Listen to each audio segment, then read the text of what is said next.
আসসালামু আলাইকুম, সবাইকে স্বাগত জানাচ্ছি আমার চ্যানেলে। বরাবরের মতো চলে আসলাম আপনাদের সামনে আরও একটি রেসিপি নিয়ে। আজকে আপনাদের সাথে শেয়ার করছি সিঙ্গারার রেসিপি। এই রেসিপিটি রিকোয়েস্টেড ছিল, অনেকেই আমাকে রিকোয়েস্ট করেছিলেন সিঙ্গারার রেসিপি দেওয়ার জন্য। তাই ভাবলাম আজকে আপনাদের সাথে শেয়ার করি কিভাবে আপনারা বাসায় মচমচে পারফেক্ট সিঙ্গারা বানাতে পারবেন। আর এই সিঙ্গারাগুলো দেখে নিশ্চয়ই বুঝতেই পারছেন এগুলো কতটা পারফেক্ট হয়েছে। সো গাইজ, আর কথা না বাড়িয়ে চলে যাচ্ছি রেসিপিতে। সিঙ্গারার ডোটা বানানোর জন্য নিয়ে নিচ্ছি 4 কাপ ময়দা। আমার বাসায় লোক সংখ্যা বেশি, যে কারণে আমি ময়দার পরিমাণটা একটু বেশি করে নিচ্ছি। তবে আপনারা যদি ফার্স্ট টাইম ট্রাই করেন তাহলে ময়দা 2 কাপ নেবেন। দিয়ে দিচ্ছি 1 চা চামচ কালো জিরা, লবণ দিচ্ছি 1 চা চামচ বা পরিমাণ মতো। শুকনো উপকরণগুলো মিশিয়ে নিচ্ছি। এবার দিয়ে দিচ্ছি হাফ কাপ পরিমাণ তেল। এখন হাত দিয়ে ময়দাটা খুব ভালোভাবে ময়ান করে নিতে হবে। সিঙ্গারার ডোর মধ্যে কিন্তু তেলের পরিমাণটা বেশি লাগে। 2 কাপ ময়দার জন্য 1/4 কাপ তেল ব্যবহার করবেন, 4 কাপ ময়দার জন্য হাফ কাপ। তেলের পরিমাণ কম হলে কিন্তু সিঙ্গারাটা পারফেক্ট হবে না।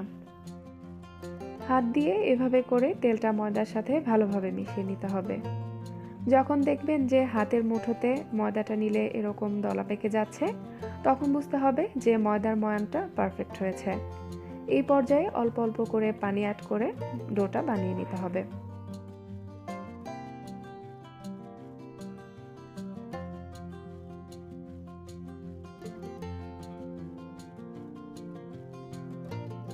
ময়ান করার সুবিধার্থে একটু তেল নিয়ে নিচ্ছি।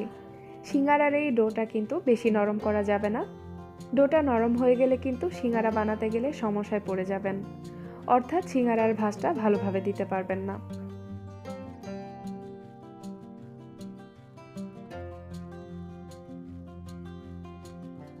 ডোটা বানানো হয়ে গেছে। এখন এর উপরে একটু তেল দিয়ে ঢেকে রেখে দেব 30 মিনিটের জন্য। এখন আমি সিঙ্গারার ভেতরের পুরটা অর্থাৎ আলুটা রেডি করে নিব। এর জন্য চুলায় একটা প্যান দিয়ে দিলাম 1/4 কাপ তেল। তেলটা গরম হওয়ার পর দিয়ে দিচ্ছি 1 টেবিল চামচ 5 ফোড়ন, 2 টুকরো দারচিনি আর 2টা তেজপাতা। মশলাগুলো একটু ভেজে নিয়ে দিয়ে দিচ্ছি 1 কাপ কিউব করে কেটে নেওয়া পেঁয়াজ। সিঙ্গারার পেঁয়াজটা কিন্তু এরকম কিউব করেই কাটবেন। পেঁয়াজটাকে ভেজে ব্রাউন করব না, জাস্ট হালকা একটু ভেজে নিব। এই পর্যায়ে দিয়ে দিচ্ছি 6টা কাঁচামরিচ কুচি আর হাফ কাপ কাঁচা চীনা বাদাম। বাদামটাকে ভিজিয়ে রেখে এর খোসাটা ছাড়িয়ে নিয়েছিলাম। সিঙ্গারার মধ্যে বাদাম দিলে কিন্তু খেতে বেশ ভালোই লাগে, তবে বাদাম যদি না থাকে সেক্ষেত্রে এটা স্কিপ করতে পারেন। দিয়ে দিচ্ছি 1 চা চামচ আদা বাটা, হাফ চা চামচ জিরা বাটা আর 1 চা চামচ রসুন বাটা। মশলাটাকে একটু কষিয়ে নিচ্ছি। এখানে আমি হাফ কেজিরও একটু বেশি পরিমাণে আলু কেটে ধুয়ে নিয়েছিলাম, তো ওই আলুটা দিয়ে দিচ্ছি।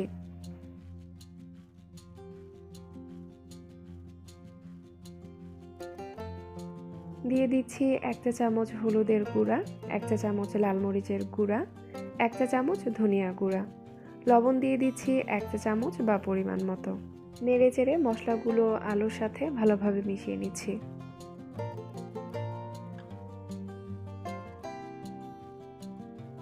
এই পর্যায়ে পানি দিয়ে দিচ্ছি 1 কাপ।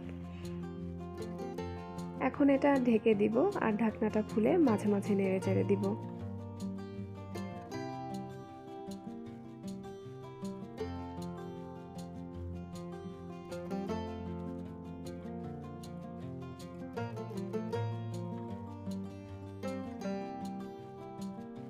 দিয়ে দিচ্ছি 1 চা চামচ পরিমাণ গরম মশলার গুঁড়া। নেড়ে চেড়ে মশলাটা মিশিয়ে আবারও ঢেকে দিব আর ওয়েট করব পানিটা শুকিয়ে আলুটা পুরোপুরি সেদ্ধ না হওয়া পর্যন্ত। তো এই পর্যায়ে আলুটা সেদ্ধ হয়ে গেছে। চুলাটা লো ফ্লেমে রেখেছি। এখন আরও কিছুক্ষণ এটা জাল করে আলুর অবশিষ্ট পানিটুকু শুকিয়ে নিব। নেড়ে চেড়ে আলুটা হালকা একটু ভেঙে নিচ্ছি, এতে করে আলুর এই পুরটা খেতে ভালো লাগবে। সিঙ্গারার পুরটা রেডি হয়ে গেছে, এখন এটা চুলা থেকে নামিয়ে ঠান্ডা করে নিব। এখন চলে আসলাম সিঙ্গারা বানাতে।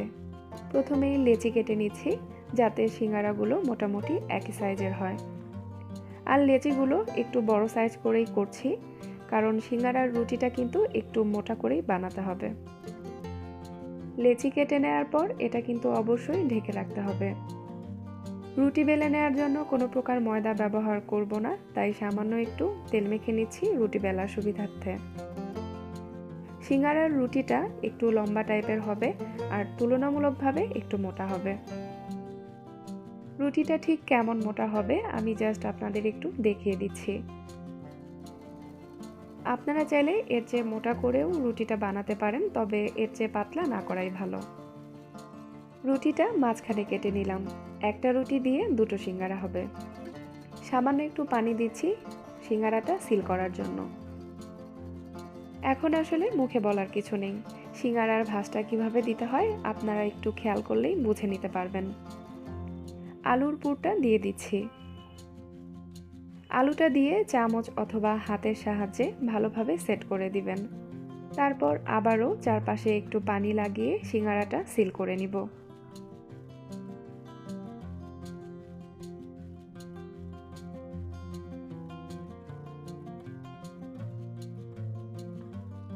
তো এভাবে একটা সিঙ্গারা বানিয়ে নিলাম। বোঝার সুবিধার্থে আমি আপনাদের আরেকটা সিঙ্গারা বানিয়ে দেখাচ্ছি।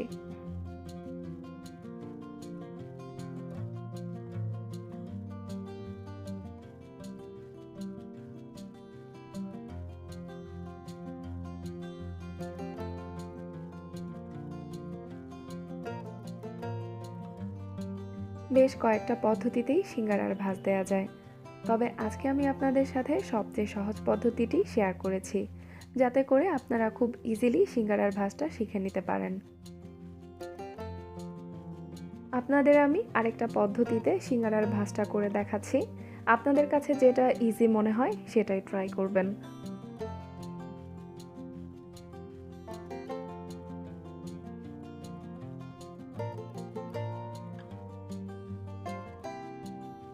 তো এভাবে আমি সবগুলো সিঙ্গারা বানিয়ে নিলাম। এবার ভেজে নেওয়ার পালা।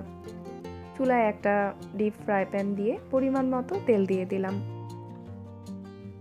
সিঙ্গারা ভেজে নেওয়ার পার্টটা মোস্ট ইম্পর্ট্যান্ট একটা পার্ট, কারণ অনেকেই জানে না যে সিঙ্গারা কিভাবে ভাজতে হয়। প্যানে তেল দেওয়ার 30 থেকে 40 সেকেন্ড পর সিঙ্গারাগুলো দিয়ে দিচ্ছি, অর্থাৎ কুসুম গরম তেলে সিঙ্গারাগুলো দিয়ে দিচ্ছি। কোনোভাবেই কিন্তু গরম তেলে সিঙ্গারাগুলো দেওয়া যাবে না। চুলাটা লো ফ্লেমে রেখেছি, আর যখন সিঙ্গারাগুলো তেলে ভেসে উঠবে তখন এগুলো উল্টে দিব।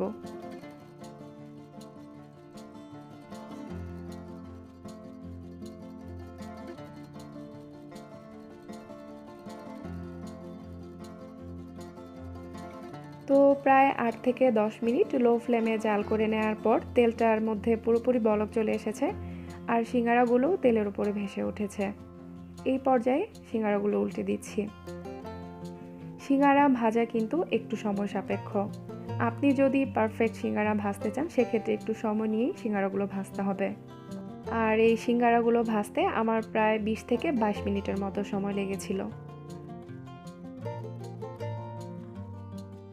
সিঙ্গারার মধ্যে যখন হালকা ব্রাউন কালার আসা শুরু করবে ওই পর্যায়ে চুলাটা মিডিয়াম ফ্লেমে করে দিব, আর ঘন ঘন উল্টে পাল্টে সিঙ্গারাগুলো ভেজে নিব।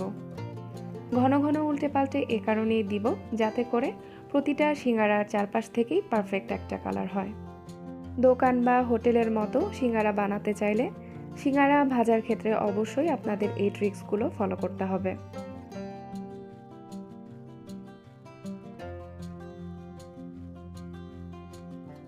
তো এই সিঙ্গারাগুলো ভাজা হয়ে গেছে, এগুলো এখন চুলা থেকে নামিয়ে নিচ্ছি।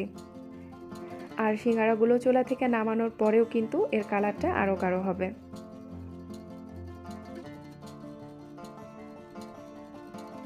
চুলা থেকে নামিয়ে আপনারা আপনাদের পছন্দ মতো সস চাটনি দিয়ে সিঙ্গারাগুলো সার্ভ করুন। সো গাইস, আশা করি আজকের রেসিপিটি আপনাদের ভালো লেগেছে। আমি চেষ্টা করেছি যতটুকু সম্ভব সহজভাবে সিঙ্গারার রেসিপিটি আপনাদের দেখানোর জন্য। দেখতেই পাচ্ছেন একদম হোটেলের সিঙ্গারার মতোই কিন্তু সিঙ্গারাগুলো হয়েছে। সো দর্শক, আজ এ পর্যন্তই। পরবর্তী ভিডিও দেখার আমন্ত্রণ জানিয়ে এখানেই শেষ করছি। সবাই সুস্থ থাকুন, ভালো থাকুন। আল্লাহ হাফেজ।